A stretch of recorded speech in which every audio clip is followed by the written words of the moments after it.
Check कर लीजिए, वो लाइन है ना थोड़ा हमारे प्रिय नेता आगे बढ़िया लग रहा है, चेक कर और सम्मानित मंच, दस्तूर तो ये है कि हम मंच का स्वागत करें। और राहुल जी, आज आपकी ओर से मैं यहाँ मौजूद लोगों का स्वागत करना चाहता हूँ, क्योंकि यहाँ पे जो लोग हैं, अधिकांश लोग कांग्रेस पार्टी से जुड़े नहीं थे। बहुत सारे लोगों ने पिछले चुनावों में शायद वोट भी हमको नहीं दिया, लेकिन आज वो आपके साथ कंधे से कंधा मिलाकर क्यों चलना चाहते हैं? क्योंकि वो संविधान को बचाना चाहते हैं। वो जानते हैं कि संविधान खतरे में है, और वो ये भी जानते हैं कि ये संविधान कांग्रेस पार्टी की विरासत है।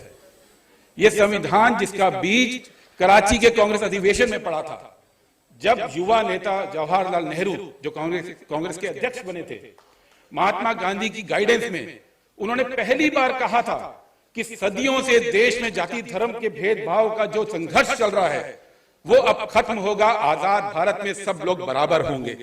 ये गारंटी कांग्रेस पार्टी के अधिवेशन में 1931 में दी गई थी। और साथ ही ये भी कहा था कि इस गारंटी को बचाने के लिए हर एक व्यक्ति के पास वोट का अधिकार होगा, जो उस वक्त तक दुनिया में कहीं भी नहीं था।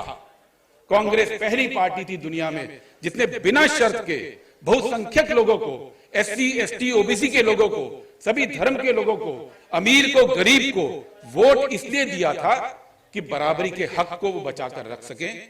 और दो बातें और दी थी, बोलने की आजादी, अभिव्यक्ति की आजादी, फ्रीडम ऑफ एक्सप्रेशन, और प्रोटेस्ट करने का अधिकार।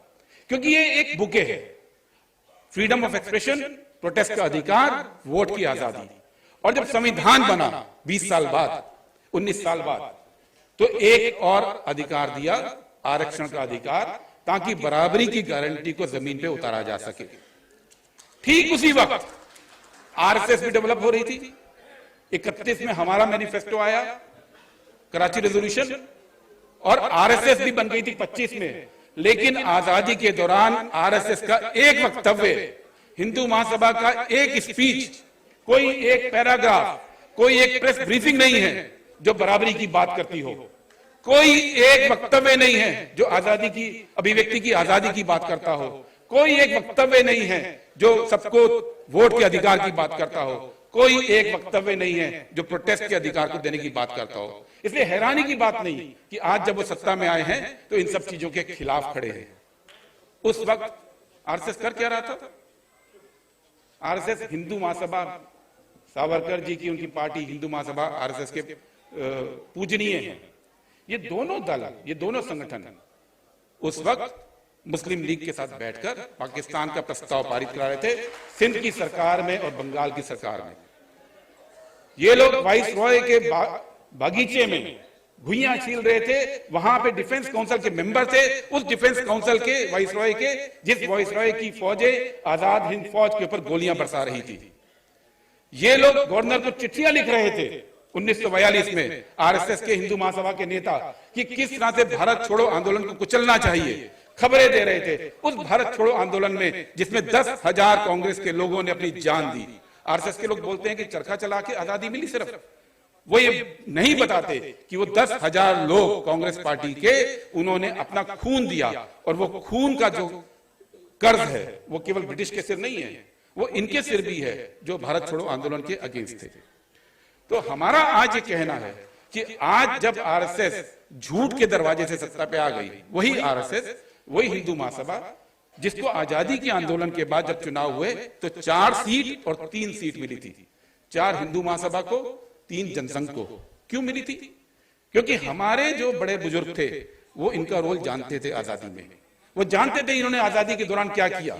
वो जानते थे कि अंग्रेजों के साथ थे, इसलिए किसी ने साथ नहीं दिया।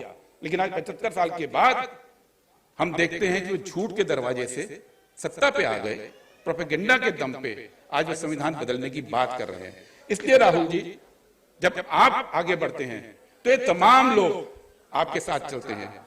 ये तमाम लोग उस संविधान को बचाना चाहते हैं जो संविधान बाबा साहेब अंबेडकर की पहचान है। प्रधानमंत्री मोदी कहते हैं बाबा साहब अंबेडकर को मैं पूजता हूं, लेकिन अगर संविधान खत्म हो गया तो बाबा साहब की पहचान क्या बचेगी? उनकी याद क्या बचेगी? जो अधिकार उन्होंने दिए वो अधिकार कहां बचेंगे?